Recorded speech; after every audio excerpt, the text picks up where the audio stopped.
ಟೈಮಲ್ಲಿ ಅಪ್ಪನ್ ಗೌರವನ ಪ್ರಾಣನ ಕಾಪಾಡೋದಕ್ಕೆ ಇದೊಂದೇ ದಾರಿ ಇದ್ದಿದ್ದು. ನಾನು ಆಡೋದಕ್ಕಿಂತ ಅಪ್ಪನ್ ಮರ್ಯಾದೆ ಗೌರವ ಉಳಿಸ್ಕೊಳ್ಳೋದೇ ನನಗೆ ಮುಖ್ಯ ಆಗಿತ್ತು. ನೀನು ಟೀಮ್ಗೆ ಸೆಲೆಕ್ಟ್ ಆಗಿದ್ಯಾ ಅಂತ ದೊಡ್ಡಪ್ಪನ ನೋಡಿದ್ಯಾ, ಎಷ್ಟು ಸಂತೋಷವಾಗಿದ್ರು ಅಂತ.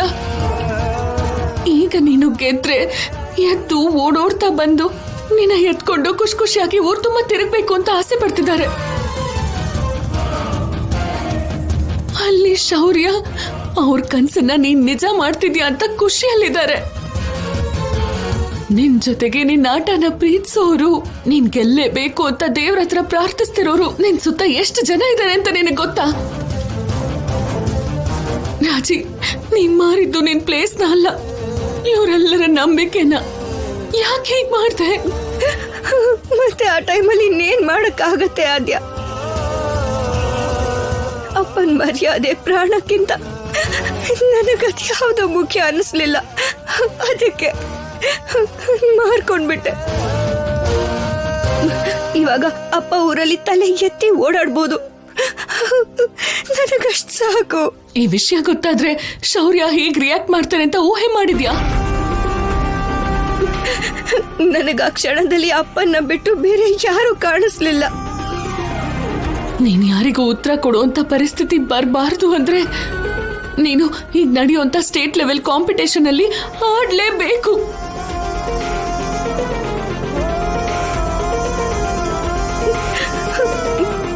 ಆಡಲ್ಲ ಅಂತ ಅಗ್ರಿಮೆಂಟ್ ಮೇಲೆ ಸೈನ್ ಮಾಡಿ ಅವ್ರ ಹತ್ರ ದುಡ್ಡನ್ನು ತಗೊಂಡಿದ್ದೀನಿ ಅಲ್ವಾ? ಆ ದುಡ್ಡನ್ನ ಮತ್ತೆ ಕೊಟ್ಟು ಅಗ್ರಿಮೆಂಟ್ ನ ಕ್ಯಾನ್ಸಲ್ ಮಾಡೋಣ. ಹೇಗೆ? ಆ ವಿಷಯನ ನೀನ್ ನನಗ್ ಬಿಟ್ಬಿಡು. ಸೀನು ಹತ್ರ ಇದ್ದ ಆ ದುಡ್ಡು ಹೇಗ್ ಬದಲಾಯ್ತು, ನಿನ್ನ ಹಣೆ ಬರಹನ ಬದಲಾಯಿಸೋದಕ್ಕೆ ಯಾರ್ ಪ್ರಯತ್ನ ಪಟ್ರೋ ಎಲ್ಲ ತಿಳ್ಕೊಳ್ಳೋಣ. ನೀನ್ ಮೊದ್ಲು ಪ್ರಾಕ್ಟೀಸ್ ಮೇಲೆ ಫೋಕಸ್ ಮಾಡು. ಇದೆಲ್ಲ ನಡೆಯೋ ಮಾತಾ?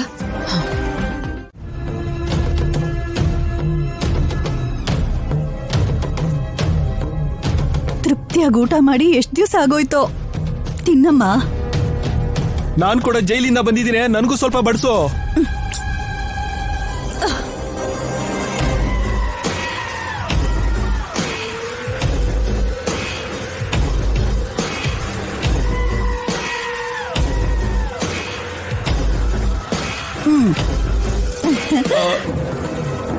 ಏನೇ ಇದು?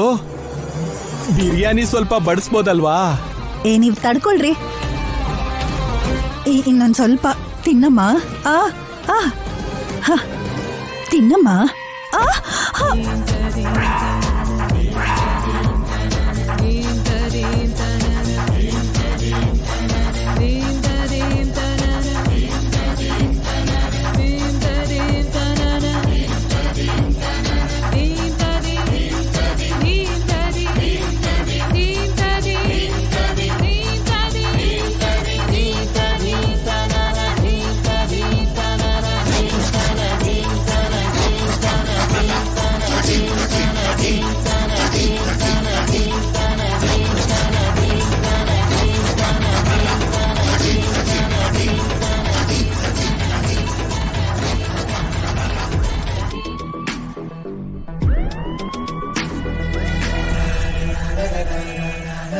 ಬಾಮ್ಮ, ನನ್ ಮಗಳು ಜೈಲಿಂದ ಬಂದಿದ್ದಾಳೆ ಅಂತ ಅವಳಿಗೆ ಇಷ್ಟ ಆಗಿರೋ ಬಿರಿಯಾನಿ ಮಾಡಿದೀನಿ, ನೋಡಿದ್ಯಾ?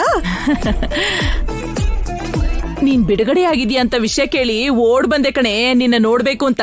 ಹೇಗಿದ್ಯಾ? ನನ್ನ ವಿಚಾರ ಬಿಟ್ಟು ಹಾಕು. ಆ ಮನೆಯಿಂದ ಶಿವರಾಜು ಉಟ್ ಬಟ್ಟೆಲೆ ಆಚೆ ಬಂದ ಅಲ್ವಾ? ಅಲ್ಲಿ ಏನ್ ನಡೀತಾ ಇದೆ? ಜಾನಕಿ ತನ್ನ ಮೈನ ಹುಡ್ಕೊಂಡ್ ಬಂದ್ಲು. ಆದ್ರೆ ನನ್ನ ಮಗಳು ರಾದ್ದ ಅಂತ ಮಾಡಿ ಗಂಡ ಒಂದ್ ಹೆಜ್ಜೆ ಕೂಡ ಹೊರಗಡೆ ಹಿಡ್ದಂಗ್ ಮಾಡ್ಬಿಟ್ಲು. ಆಮೇಲೆ ಇನ್ನೇನು, ಬಂದಾರಿಗ್ ಸುಂಕ ಇಲ್ಲ ಅಂತ ಕಣ್ಣೀರ್ ಹಾಕೊಂಡ್ ವಾಪಸ್ ಹೊರಟೋದ್ಲು. ಒಳ್ಳೆ ಕೆಲಸ ಮಾಡ್ಬಿಟ್ಲು.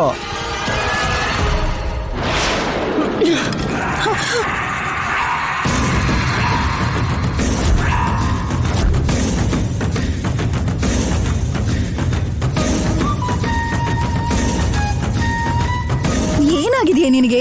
ಯಾಕತರ ತಳ್ಳಿಬಿಟ್ಟೆ? ಕೈಟ್ ಸಿಕ್ಕಿರೋ ಅವಕಾಶನ ಹೇಗೆ ಬಿಟ್ಬಿಟ್ರು ನೋಡು. ನಾವೇನೇ ಮಾಡಿದ್ವಿ? ಗಂಡನ್ ಪ್ರಾಣ ಕಾಪಾಡಕ್ ಬಂದ್ಲು ಅಲ್ವಾ? ಅವರು ಆಸ್ತಿನೆಲ್ಲ ಅವ್ರ ಮಕ್ಕಳ ಹೆಸರಿಗೆ ಬರ್ದಿದ್ದಾರೆ. ಆ ಆಗ್ಬಿಟ್ರೆ? ಅವರಿಗೆ ಆಸ್ತಿ ಮುಖ್ಯ ಅಲ್ಲ, ಮನುಷ್ಯರು ಮತ್ತೆ ಸಂಬಂಧಗಳೇ ಮುಖ್ಯ. ಏನು ಅರ್ಹತೆ ಇಲ್ಲದೆ ನೀನ್ ಆಡ್ತಿರ್ಬೇಕಾದ್ರೆ ಟ್ಯಾಲೆಂಟ್ ಇರೋ ರಾಜಲಕ್ಷ್ಮಿ ಯಾಕೆ ಆಡ್ಬಾರ್ದು?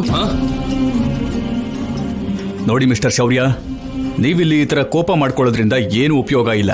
ಫಸ್ಟ್ ಲಿಸ್ಟ್ ಅಲ್ಲಿ ನೀವು ನಿಮ್ ವೈಫ್ ಹೆಸರನ್ನ ನೋಡಿರ್ಬೋದು, ಆದ್ರೆ ಫೈನಲ್ ಲಿಸ್ಟ್ ಬರೋದ್ರೊಳಗೆ ಸೆಲೆಕ್ಟರ್ಸ್ ಏನ್ ಬೇಕಾದ್ರೂ ಬದಲಾವಣೆ ಮಾಡಿರ್ಬೋದಲ್ಲ.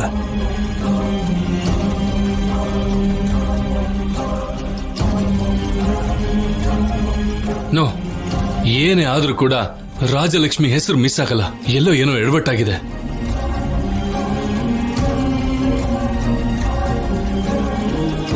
ಏನು ಎಡವಟ್ಟಾಗಿಲ್ಲ ಸರ್, ಅದೇ ಫೈನಲ್ ಲಿಸ್ಟು. ಸರ್ ಅದು ಹಾಗಲ್ಲ ಸರ್. ಸರ್ ಒಂದ್ ನಿಮಿಷ ನನ್ನ ಮಾತು ಕೇಳಿ sir. Sir sir please sir ನಿಂತ್ಕೊಳ್ಳಿ. ನಮ್ಮ ಹೆಸರು ಇಲ್ಲ ಅಂದ್ಮೇಲೆ ನಾವ್ ಯಾಕೆ ಸರ್ ರಿಕ್ವೆಸ್ಟ್ ಮಾಡ್ಬೇಕು? ಬನ್ನಿ ಹೋಗೋಣ ಸರ್. ರಾಜಿ, ಏನ್ ಮಾತಾಡ್ತಿದ್ಯಾ ರಾಜಿ? ಇಷ್ಟು ದಿನ ಇಷ್ಟೆಲ್ಲ ಕಷ್ಟಪಟ್ಟು ಈ ರೀತಿ ಎಲ್ಲ ಪ್ರಾಕ್ಟೀಸ್ ಮಾಡಿ ಇವಾಗ ಹೇಗೆ ಹೆಸರಿಲ್ಲ ಅಂತ ಈಗ ವಾಪಸ್ ಹೋಗಕ್ಕಾಗತ್ತಾ? ಸರ್ ಪರವಾಗಿಲ್ಲ ಸರ್, ಇಷ್ಟು ಜನರ ಮುಂದೆ ಜಗಳ ಆಡ್ತಾ ಇದ್ರೆ ಚೆನ್ನಾಗಿರಲ್ಲ. ನಮ್ಮನ್ನೆಲ್ರು ನೋಡ್ತಿದ್ದಾರೆ. ರಾಜಿ, ಇದೆಲ್ಲ ಗಲಾಟೆ ಅಲ್ಲ ರಾಜಿ. ನೀನ್ ಇಲ್ಲೇ ಇರು, ನಾನು ಹೋಗಿ ಮಾತಾಡ್ಕೊಂಡ್ ಬರ್ತೀನಿ. ಸರ್ ಸರ್ ನೀನ್ ಹೇಗ್ ಮ್ಯಾನೇಜ್ ಮಾಡಿದ್ಯಾ ಅಂತ ನಿನ್ ಗಂಡಂಗ್ ಗೊತ್ತಿಲ್ಲ ಬಿಡು. ಪಾಪ ನಡೆದಿರೋ ವಿಷಯ ಗೊತ್ತಿಲ್ಲದೆ ಓದಾಡ್ತಿದ್ದಾರೆ. ನಿನ್ಗೋಸ್ಕರ ಅವರು ಎಷ್ಟೆಲ್ಲ ಕಷ್ಟಪಡ್ತಿದಾರ ನೋಡು. ಬೇಬಿ, ಹೋಗಿ ಪ್ರಾಕ್ಟೀಸ್ ಮಾಡುವ. ಆಯ್ತು ಡ್ಯಾಡಿ.